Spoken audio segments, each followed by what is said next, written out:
Welcome back to two-lane blacktop. You're probably wondering, how did the car go on its inspection to gain street legal roadworthiness in the state of South Australia?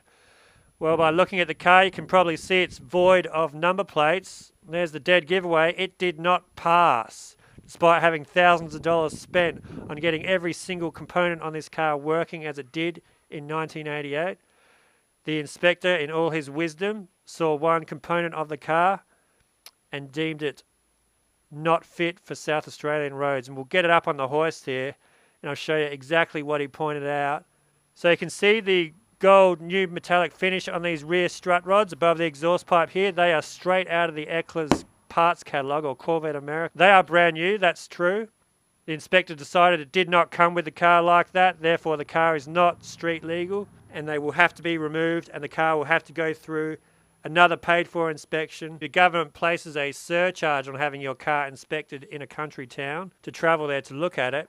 So it's approximately 4 times what a city person would pay. And they're probably around the $200 mark these days. So you can imagine the frustration involved both to the owner and the bank account.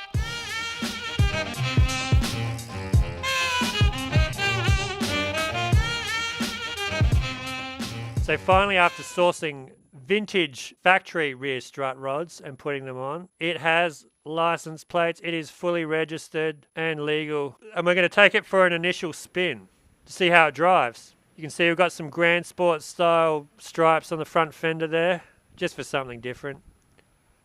Got my little camera tripod mounted on the, well, where the boot would be, but it's not because it doesn't have one. So we'll see how that goes for a camera angle. If the camera angle is not that good, I'm going to shoot a decent review video in the future.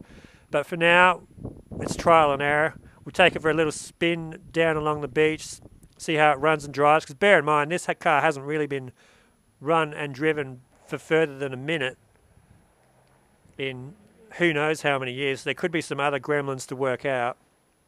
But right now, super happy with the way it looks. It is the picture-perfect 80s sports car, and finally it gets to be used. Although we're coming up to winter now, it's not the best time to have a convertible, but it will be top down, and we'll see how we go.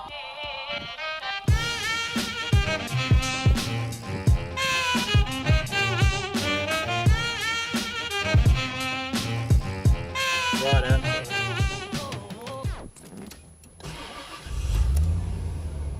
See ya, suckers! If it's anything, it could be the wheel cap. Yeah. We'll just go to the jetty and back one loop. Do you like it? Yeah. It's pretty nice. Yeah, it's a good car. That's why it's your favourite now. You prefer it to the Snake. Yeah. And away we go to the beach. Should have gone to the Simpsons Cove first, but maybe another day. It's fairly smooth. It's got the power steering is quite responsive. It's not so bumpy, given that it is a tight car. You can definitely feel that it is a sports car. It is old, but it's some of the bumps in this road, it soaks up pretty decently.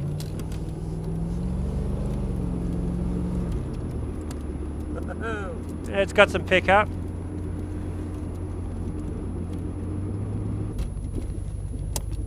So is there no roof at all at this car? Yeah, there's a roof. Yep. Look how bright the water is. Look at that colour.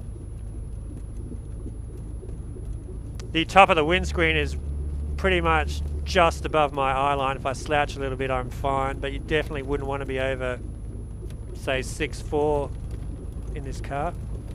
All the gauges are reporting back what they should. Nothing's overheating. Yeah, corner's flat.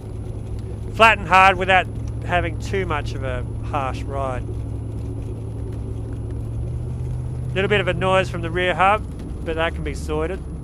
So it's not perfect yet, but so far so good. Cobra. They didn't even wave. Asses.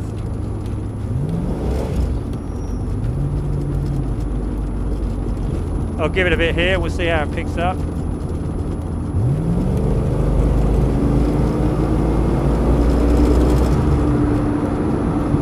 Very nice.